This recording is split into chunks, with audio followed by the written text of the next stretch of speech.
Apocalipse 1, versículo 1 a 3, Apocalipse 1, versículo 1 a 3, inicialmente, diz: revelação de Jesus Cristo, a qual lhe deu para mostrar aos seus servos as coisas que em breve devem acontecer, e que ele, enviando seus anjos, deu a conhecer ao seu servo João, que atestou a palavra de Deus e o testemunho de Jesus Cristo quanto a tudo que viu. Bem-aventurado aquele que lê, bem-aventurado aqueles que ouvem as palavras da profecia e guardam as coisas nela escritas, pois o tempo está próximo. Versículo agora 19. Escreva, pois, as coisas que você viu, as que são e as que hão de acontecer depois destas.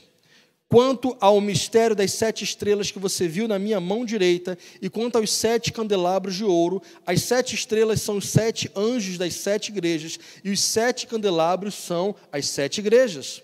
Ao anjo da igreja em Éfeso escreva: estas coisas diz aquele que conserva na mão direita as 7 estrelas e que anda no meio dos 7 candelabros de ouro. Conheço as obras que você realiza, tanto o seu esforço como a sua perseverança. Sei que você não pode suportar os maus e pôs à prova os que se declaram apóstolos e não são, e descobriu que são mentirosos. Você tem perseverança e suportou provas por causa do meu nome, sem esmorecer. Até aqui por enquanto. Pai, nós te agradecemos pela tua santa palavra e pedimos que o Senhor nos revele tudo o que o Senhor quiser revelar para a glória do teu nome. Assim nós oramos em o nome de Jesus. Amém.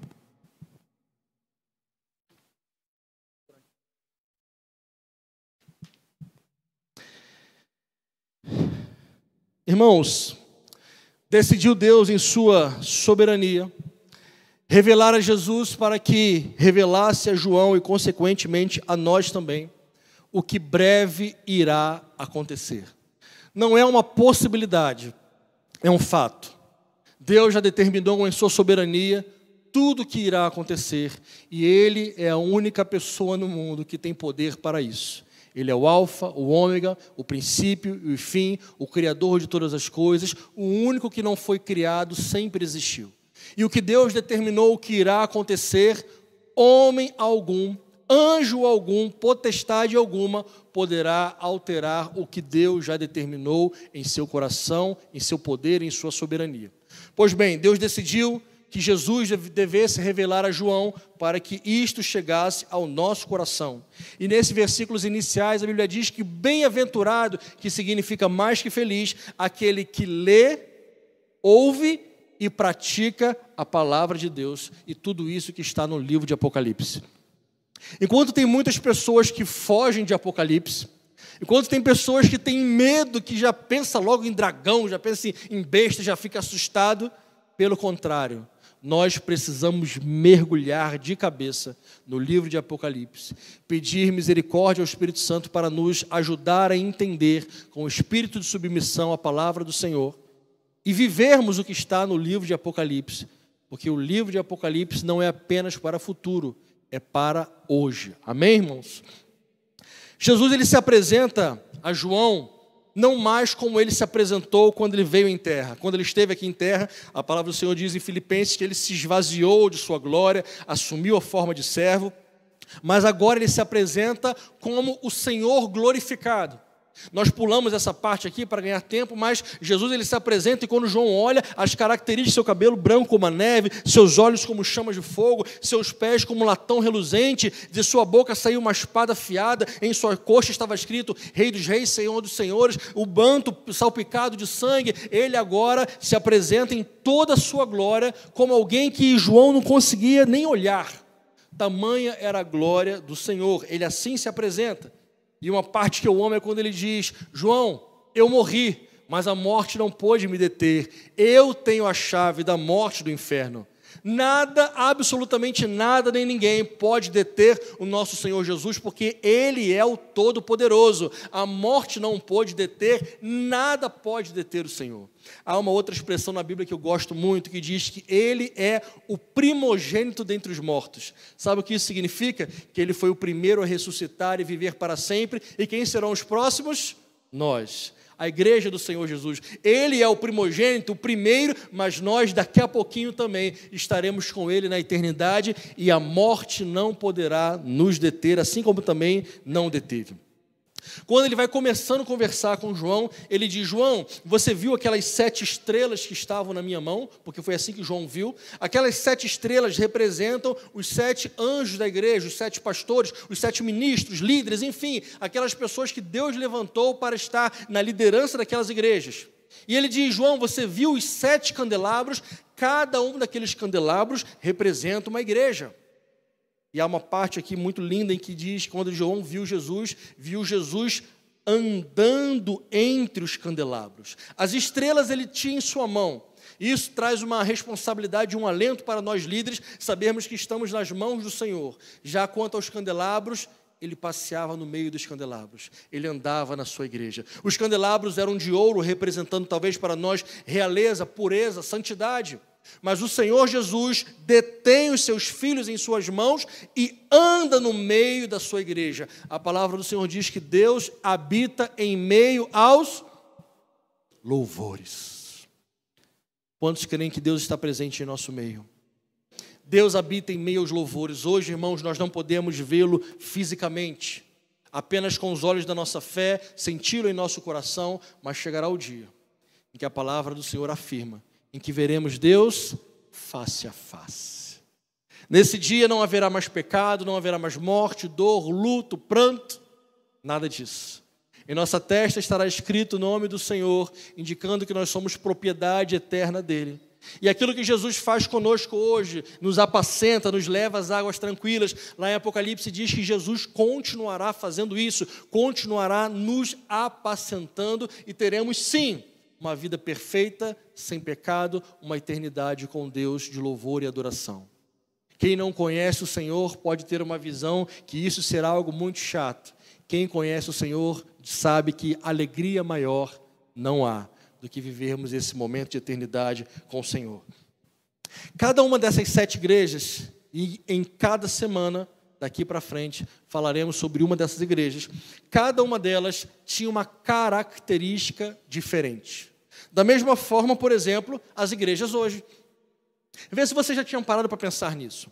Muitas vezes, algumas pessoas nos acusam os evangélicos, a nós, dizendo que nós somos desunidos. Infelizmente, temos essa mazela mesmo. Mas algumas pessoas dizem assim: vocês não conseguem nem ser uma igreja só. Quem nos acusa dessa forma não entendeu a multiforme graça de Deus. Porque nós somos sim uma igreja só, porém nos reunimos, nos comportamos muitas vezes de maneiras um pouco diferentes, mas o alicerce, a base da igreja, o dono da igreja é um só. Quem é, irmãos? É Jesus. Todas as igrejas que tem hoje, que tem Jesus como Senhor, como dono desta igreja, por mais diferente que seja a sua liturgia, fazem parte da igreja de Jesus, independente da sua placa. Isso se chama multiforme graça de Deus. Quer ver um exemplo? Alguns meses atrás, nós fomos ministrar numa igreja que no púlpito não tem um púlpito, tem uma prancha de surf. Como vocês se sentiriam se tivesse uma prancha de surf aqui? Alguns tranquilo, outros não. Mas temos uma igreja que tem uma prancha de surf como altar, e lá o Espírito de Deus habita, pessoas são salvas, são os nossos irmãos em Cristo. Tem pessoas, por exemplo, que gostam de usar um determinado tipo de vestimenta, que se nos olharem com as vestes que temos, vão dizer, não sei. Eles gostam de se vestir diferente, mas Senhor Jesus é o Senhor da vida deles. E assim vamos vivendo.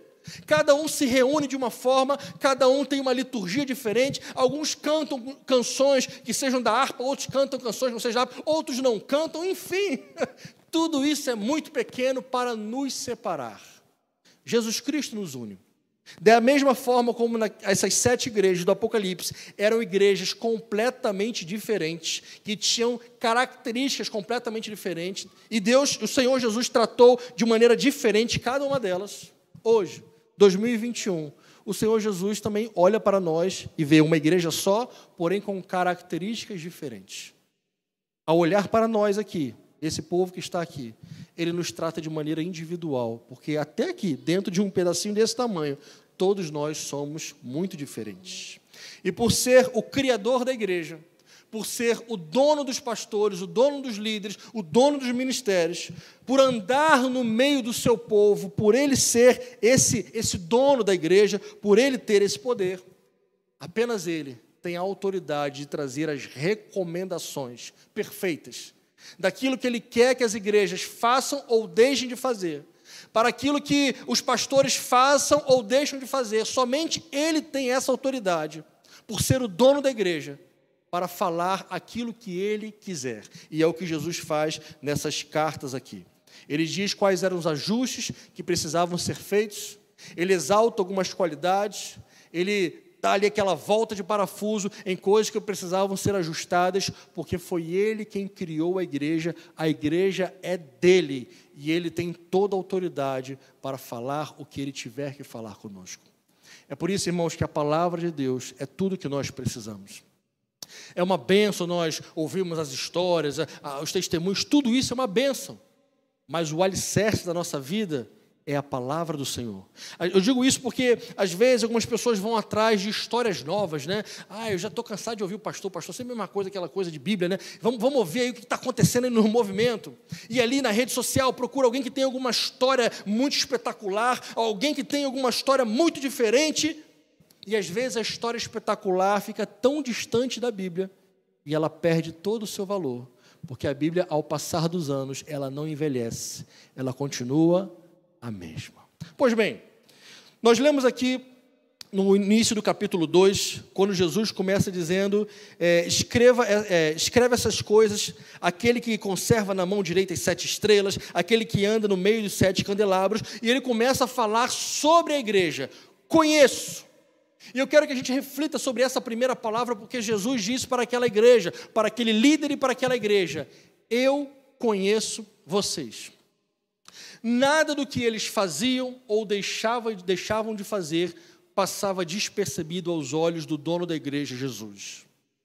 2000 anos se passaram e Jesus continua completamente no controle da sua igreja. Nada do que fazemos ou deixamos de fazer passa despercebido aos olhos do Senhor. E ele começa dizendo o seguinte, eu conheço, e ele começa a dar uma relação de coisas que ele conhecia daquela igreja. Eu conheço as suas obras. Somente Jesus, irmão, sonda os corações. Só Ele sabe o que passa no seu coração quando você faz algo pelo rei e pelo reino. Ninguém mais tem o poder de saber o que está passando no seu coração, somente Ele. É por isso que no dia do tribunal de Cristo, quando a palavra do Senhor diz que Ele julgará as nossas obras, Ele avaliará que tipo de obras nós fizemos.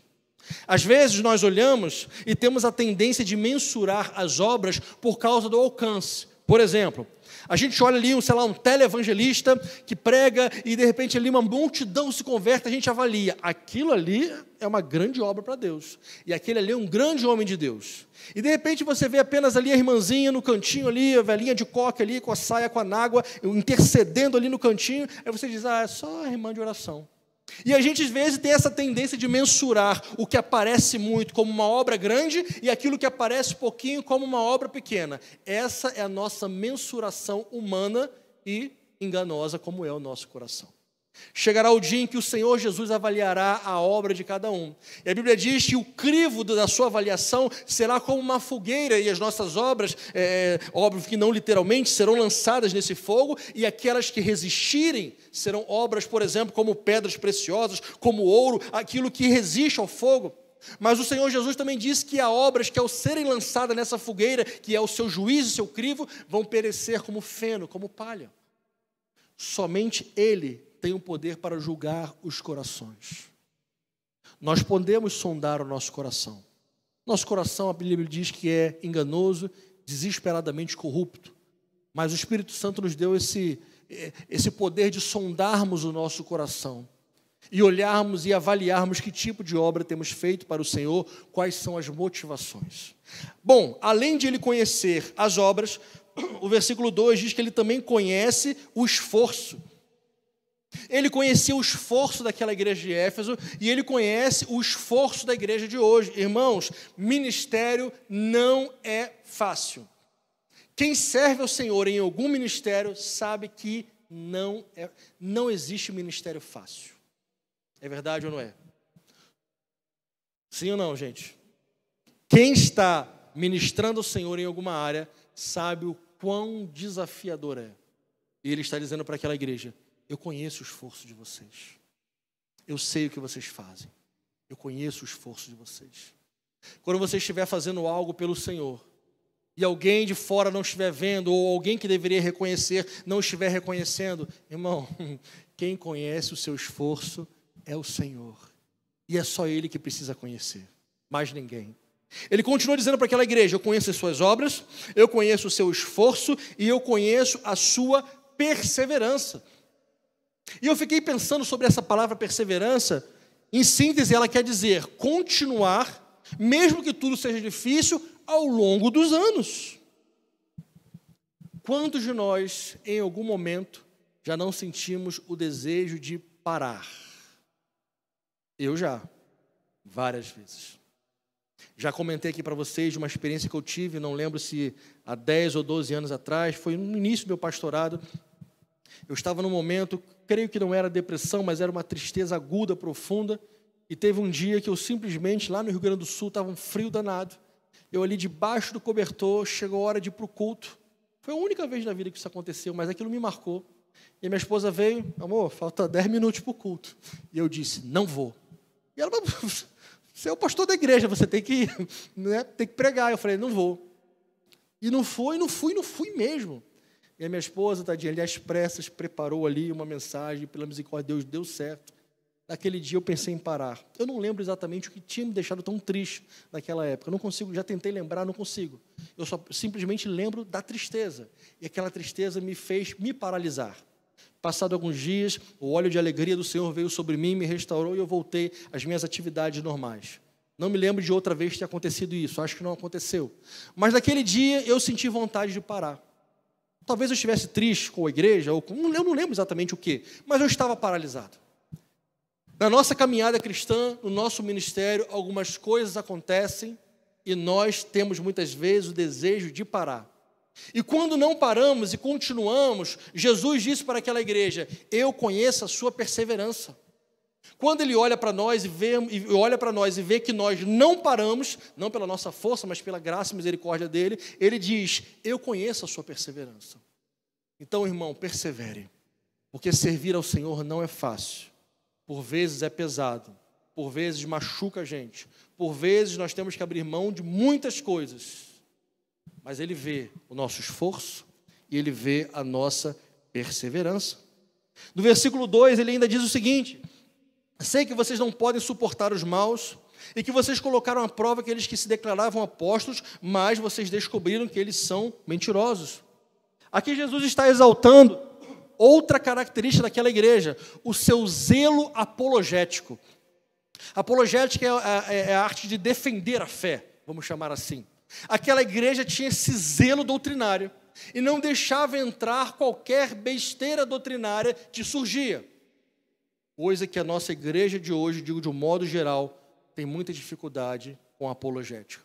Infelizmente, muitas doutrinas totalmente extra-bíblicas estão entrando em muitas igrejas através, muitas vezes, de canções, através, muitas vezes, de pessoas equivocadas que ensinam e uma congregação que não é como os bereanos, que vai pesquisar na Bíblia se está tudo certo. Enfim, por aí, em muitos lugares, não há uma apologética, não há uma defesa da fé. E Jesus estava exaltando essa igreja porque eles descobriram que aqueles que se declaravam apóstolos não eram e que eles tinham esse cuidado de não deixar aquelas falsas doutrinas entrarem naquela igreja. Aqui no versículo 3, Jesus ainda continua elogiando mais aquela igreja. Você tem perseverança e suportou provas por causa do meu nome sem esmurecer. Aqui há uma outra característica que Jesus exaltou daquela igreja: suportou as provas por amor de Jesus. E essa palavra provas, ela é uma palavra que pode se ampliar muito. Eu pensei, por exemplo, enquanto pensava, provas, o que podem ser essas provas? Pensei em pelo menos algumas aqui: perseguições, provações, privações, afrontas, ataques, calúnias, tudo que toda igreja que se preze já passou. E Jesus, ele exalta essa qualidade da igreja dizendo: vocês se mantiveram perseverantes e firmes quando essas provas vieram sobre vocês. E talvez até aquele momento, aquele pastor, o anjo daquela igreja, e aquela igreja lendo e ouvindo essa carta, talvez já estivessem animados. Quanta coisa boa a gente faz, que legal. Jesus continua no versículo 6. Ele diz: vocês têm a seu favor que vocês odeiam as obras dos nicolaítas, aos quais eu também odeio.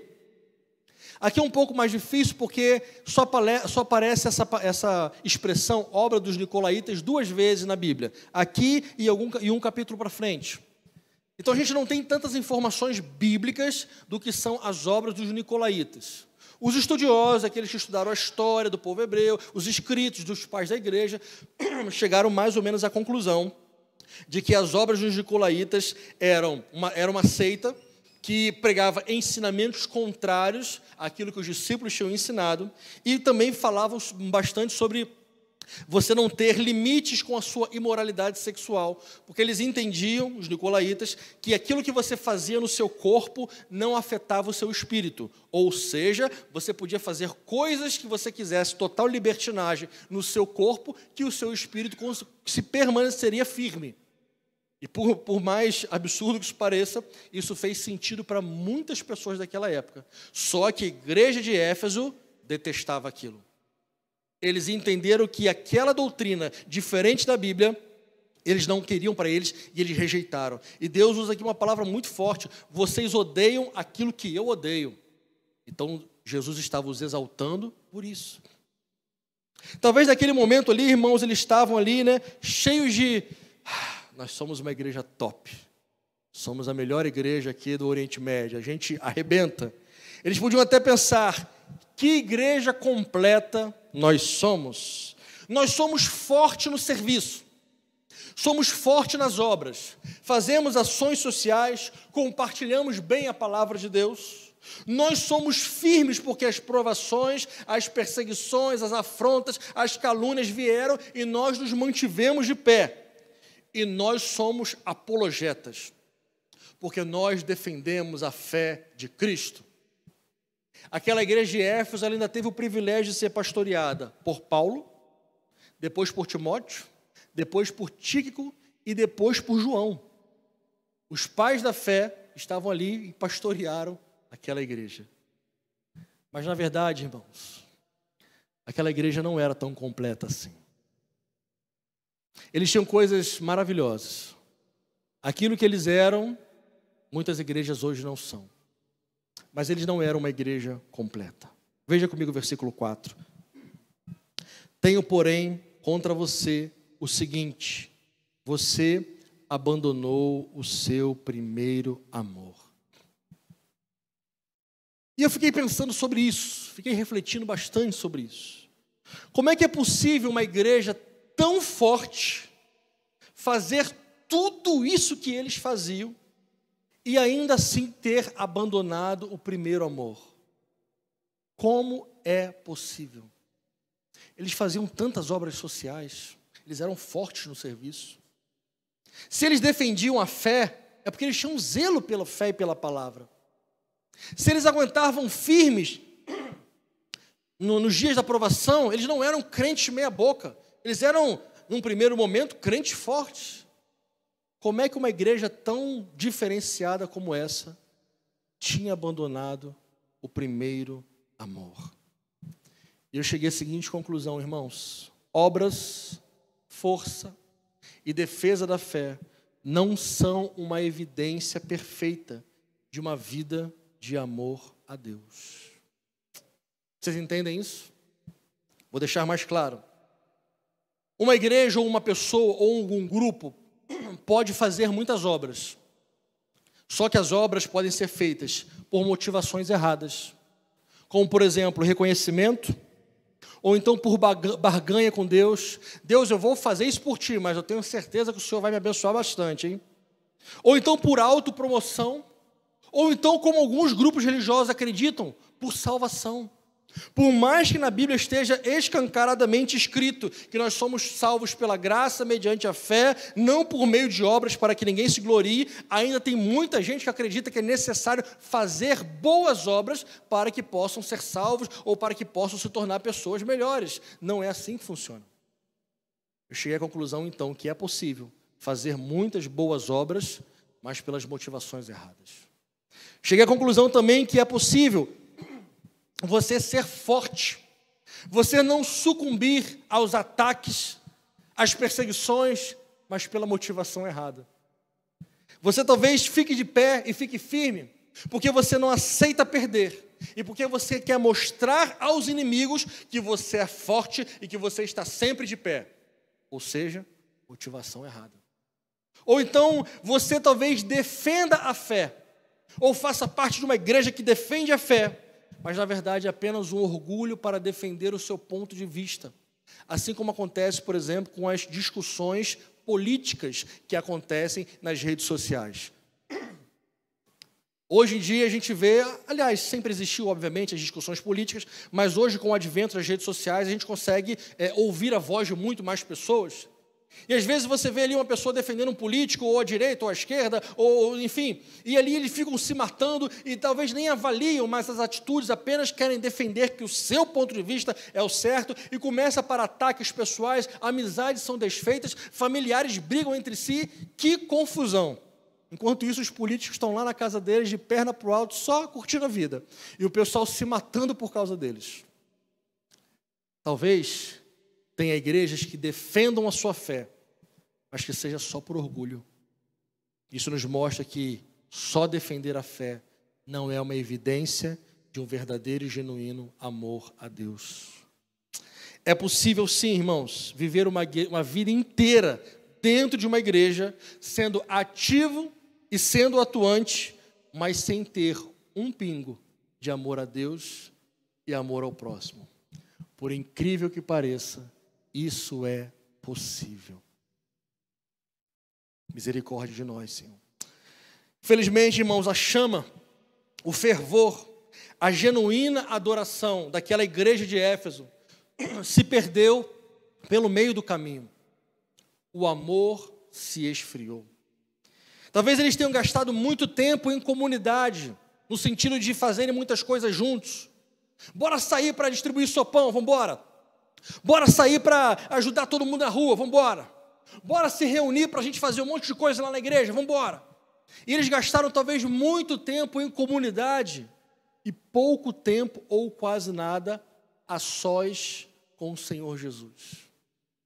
E todos nós temos essa mesma tentação, todos nós, de gastar muito tempo fazendo as coisas da casa do Senhor, estar sempre junto com a galera, com a rapaziada, e gastar quase nada de tempo individualmente a sós com o Senhor Jesus. O grande desafio para nós é o equilíbrio, irmãos. Uma coisa não anula a outra. Estar aqui em comunhão com os irmãos é o que eu mais amo com todo o meu coração. Eu sinto que o salmista fala, eu prefiro estar aqui do que qualquer em outro lugar. Eu amo isso aqui, igreja. Cresci desde criancinha na igreja. E Deus permitiu viver mais anos, pretendo morrer aqui, na igreja. Mas isso não anula o tempo a sós que nós temos com o Senhor. Os dois extremos são equivocados.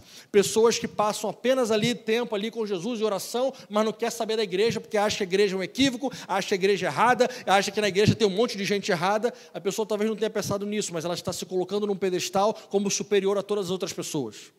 O outro extremo oposto é aquela pessoa que só quer estar o tempo todo na igreja, envolvido com todo mundo, para disfarçar aquele tempo que não consegue gastar a sós com o Senhor.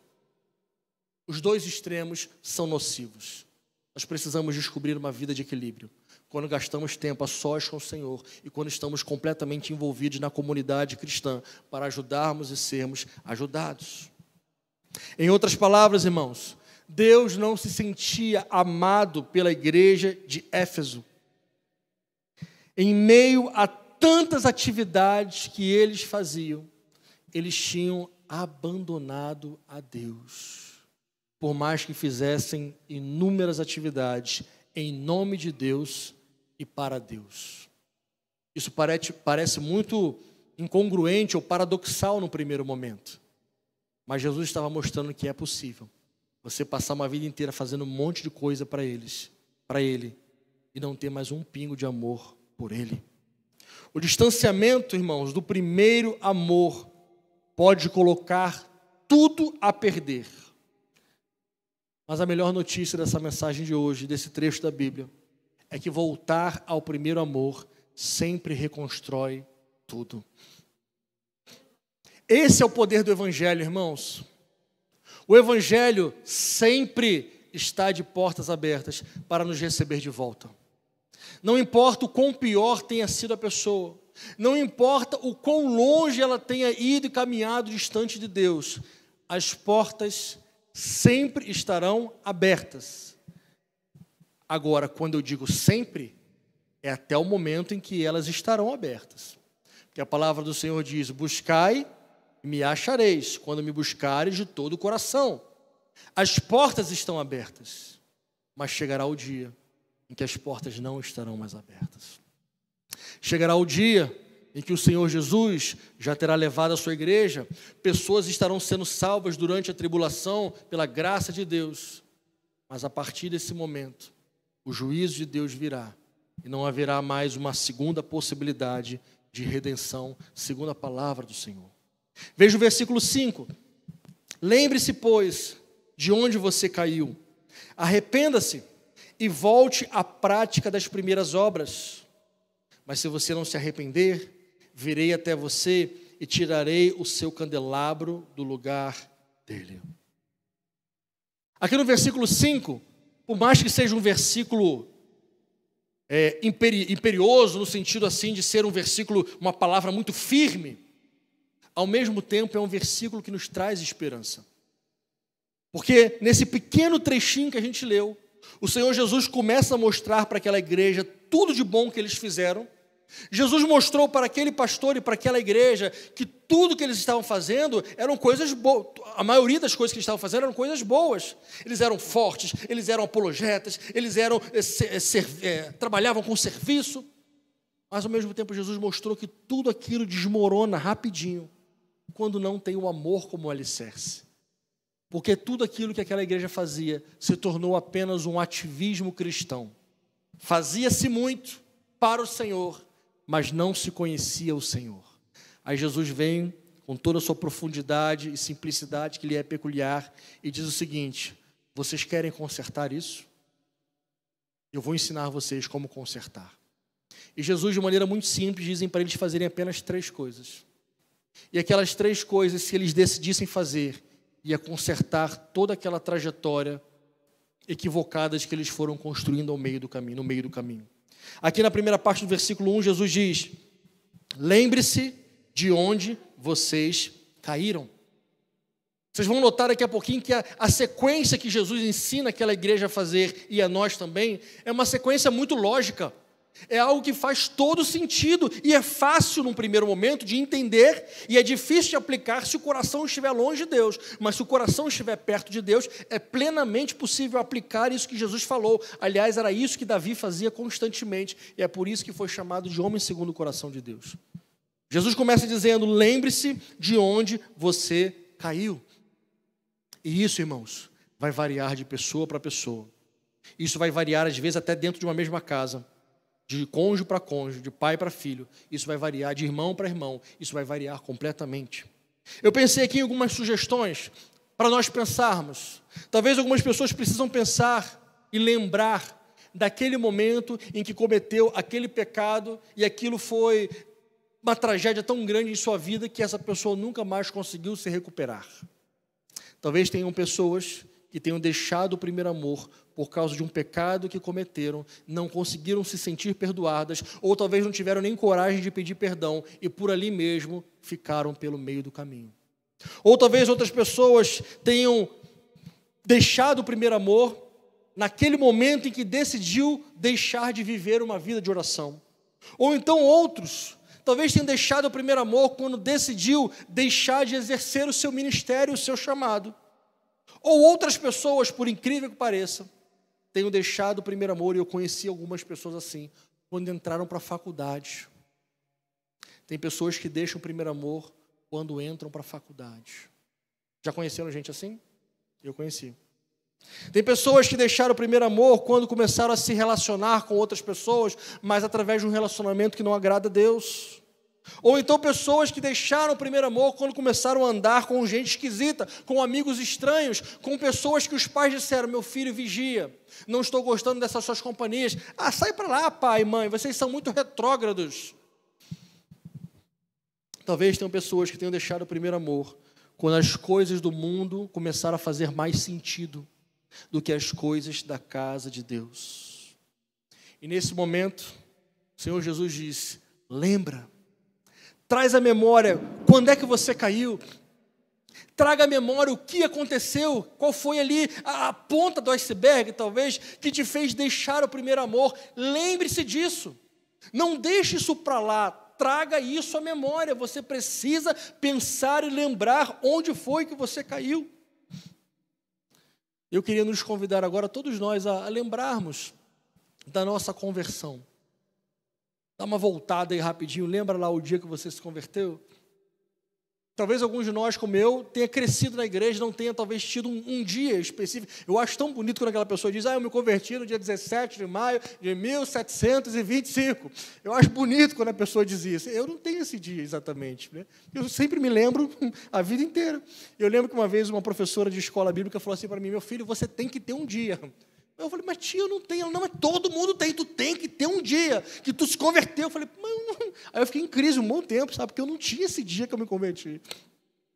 Eu entendi que eu me apaixonei pelo Senhor desde a minha tenra idade.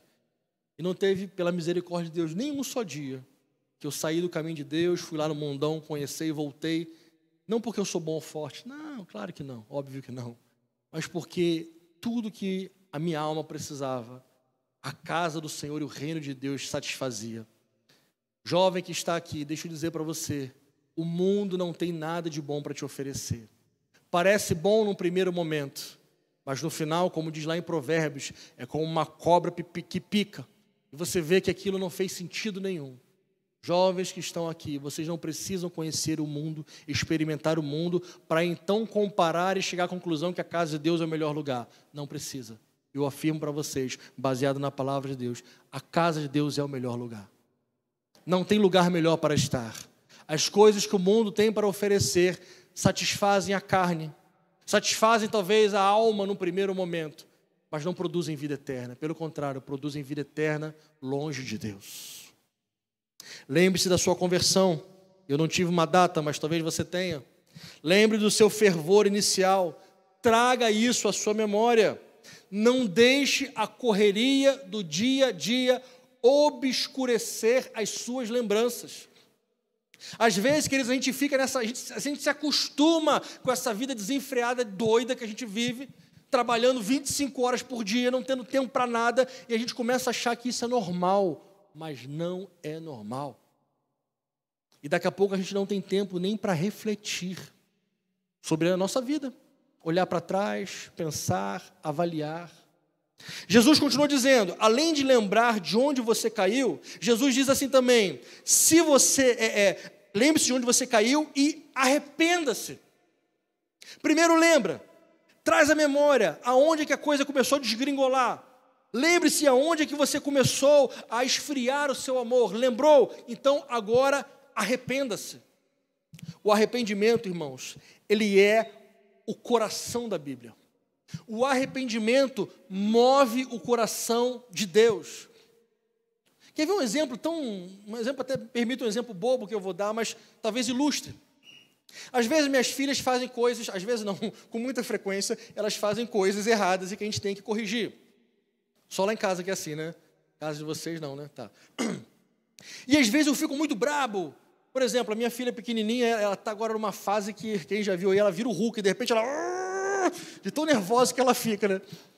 E só que eu já falei 1000 vezes para ela que não pode ser assim, que não pode. E ela está aprendendo. E agora ela aprendeu uma coisa para me desmontar. Ela é esperta, né? Aí eu vou chamar a atenção dela, aí ela rapidinho lá olha para mim e fala assim: pai, por favor, me desculpa. Aí eu que estou lá todo brabo, eu desmonto, né? E aí às vezes eu, com o coração duro, falo: não desculpo. Ela diz: você não desculpa? Tá bom, eu desculpo, né? Porque o pedido de desculpa dela me desmonta. Por mais que às vezes eu não veja muita sinceridade. Mas sempre um pedido de desculpa, um pedido de perdão, dificilmente não vai desmontar uma pessoa. Aliás, a Bíblia diz isso. Quando nós oferecemos perdão aos nossos inimigos, nós fazemos a cara da pessoa arder de vergonha. Em outras versões diz brasa viva sobre a sua cabeça, mas o que significa é fazer a pessoa ficar com vergonha. Por que eu estou dando esse exemplo? Se nós que somos maus, se nós que somos pecadores, o nosso coração se desmonta quando alguém pede perdão ou desculpa, imagine o coração perfeito de Deus. O que acontece no coração perfeito de Deus quando nós nos arrependemos? Ele sempre nos perdoa. É algo que não tem lógica humana, porque você vai pedir perdão, você vai se arrepender, e a probabilidade de você fazer aquele mesmo pecado é muito grande. Mas o Senhor não faz o que eu faço de vez em quando com minhas filhas, não te desculpo. Ele sempre nos perdoa. Então ele diz, você tem que lembrar de onde você caiu, e você tem que agora se arrepender. Arrependimento move o coração de Deus. Vamos falar juntos essa frase? Arrependimento move o coração de Deus. Davi descobriu isso. Ele disse lá em Salmo 51, Senhor, se tu quisesse sacrifícios, eu daria. Se o Senhor se importasse com holocaustos, eu te daria. Mas um coração contrito, tu não desprezarás, ó Deus. Davi aprendeu isso. Ele descobriu que o que move o coração de Deus é o arrependimento e é a contrição.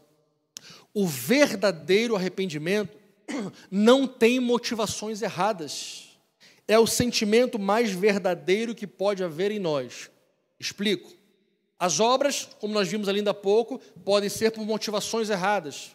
A apologética, o serviço, a defesa da fé, isso pode ter motivação errada. Mas o verdadeiro arrependimento, não estou dizendo falso, o falso arrependimento é apenas um remorso, aquele como Judas teve. Judas foi lá, fez o que tinha que fazer, traiu Jesus, pegou as moedas de prata, depois teve aquele remorso, tentou devolver, não quiseram, ele ficou em crise, aquilo não foi um arrependimento, aquilo foi um remorso. Mas quando o arrependimento ele é verdadeiro, é o sentimento mais puro que nós podemos ter. Quando nós chegamos diante de Deus e dizemos, Senhor, mais uma vez eu falhei, mais uma vez, por favor, me conserta, mais uma vez, por favor, me perdoa. E quando nós olhamos para a palavra de Deus, nós vemos vários exemplos de homens e mulheres que durante a história se relacionaram assim com o Senhor, faziam coisas que não agradavam, mas o arrependimento genuíno era gerado no coração deles, e eles se pediam, Senhor, por favor, me conserta, me perdoa, me transforma, e Deus sempre perdoava. Um coração contrito e arrependido, o Senhor jamais desprezará. E por último, a última coisa que Jesus fala aqui no versículo 5, lembre-se de onde você caiu, se arrependa. Deixa projetado aqui para a gente o versículo 5, e por último ele diz, volte às práticas das primeiras obras.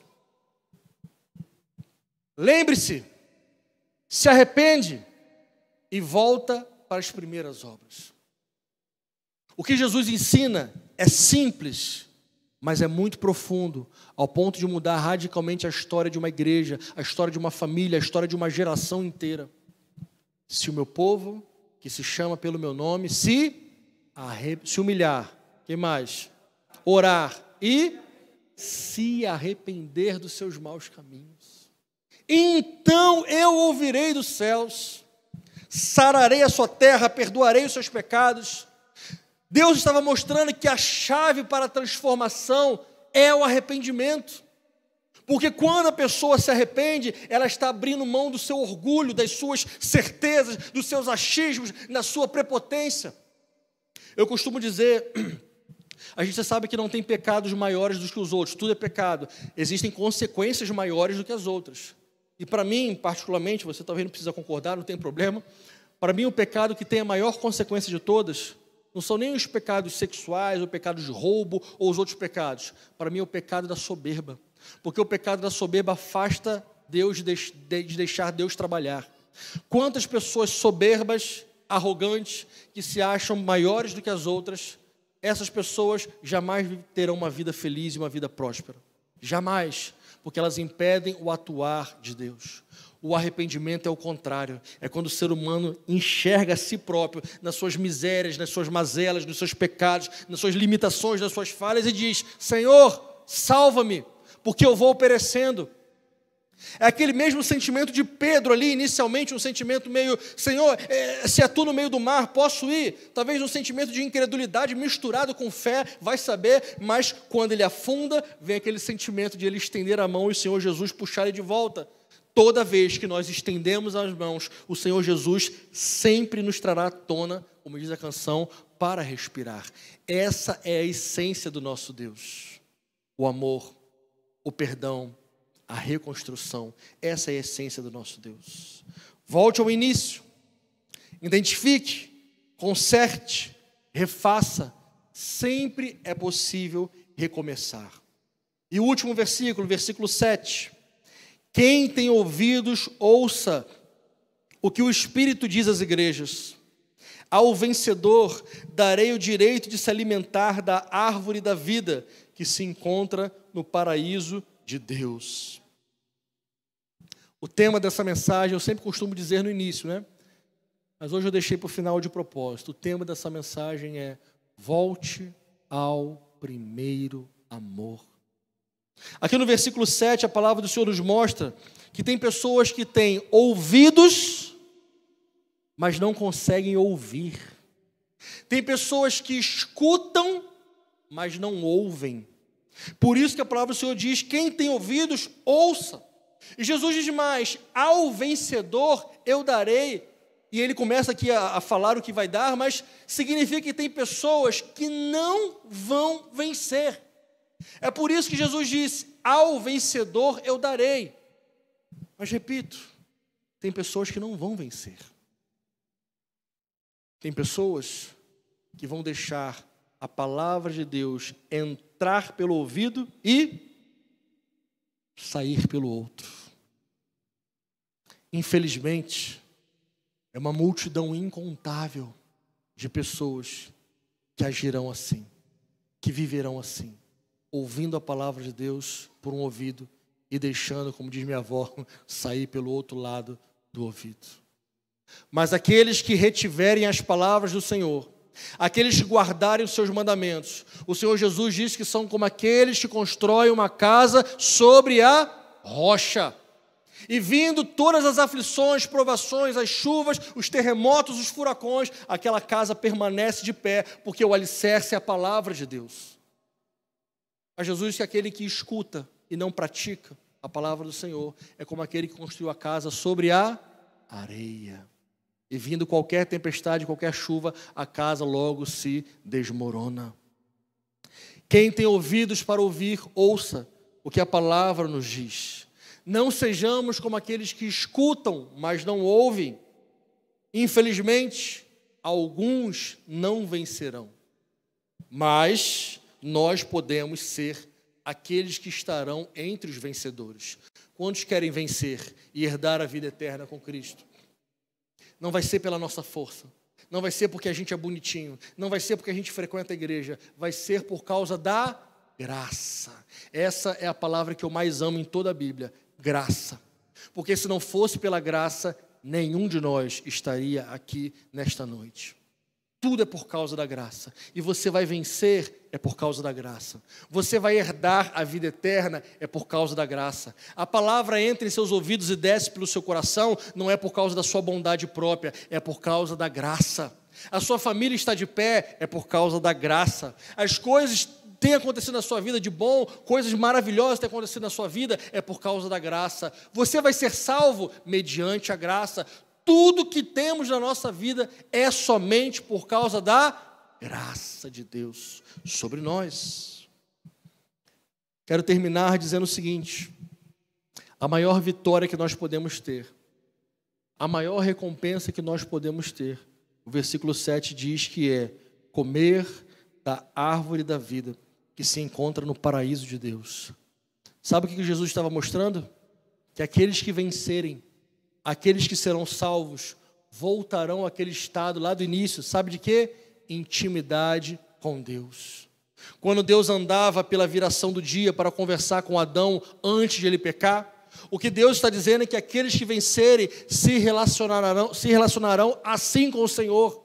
estarão com Ele no monte da sua santidade, estarão com Ele olhando nos seus olhos, viverão uma vida eterna com Deus, porque é isso que representa essa árvore da vida, uma vida de eternidade na presença de Deus, e não há nada mais valioso do que isso, não há recompensa maior. De vez em quando alguém pergunta: pastor, o que exatamente são os galardões que Jesus vai dar? Eu digo: sabe o quê? Não sei. Não faço a mais vaga ideia, eu só sei que são recompensas que Jesus, na sua soberania, vai nos dar, mas nem esses galardões se comparam à vida eterna com Deus, que Ele dará àqueles que vencerem. Eu queria que, para terminarmos, eu falei isso umas 20 vezes já, né? Que você olhasse para quem está pertinho de você e lembrasse ele assim, ó: você é um vencedor. Você é um vencedor, você vai vencer. Você vai vencer não por você mesmo, você vai vencer pela graça, pela misericórdia. E nós estaremos juntos nessa eternidade com Deus. Ouviremos a palavra do Senhor, deixaremos essa palavra descer para o nosso coração. Lembraremos de onde caímos, nos arrependeremos e voltaremos ao início. Em nome de Jesus.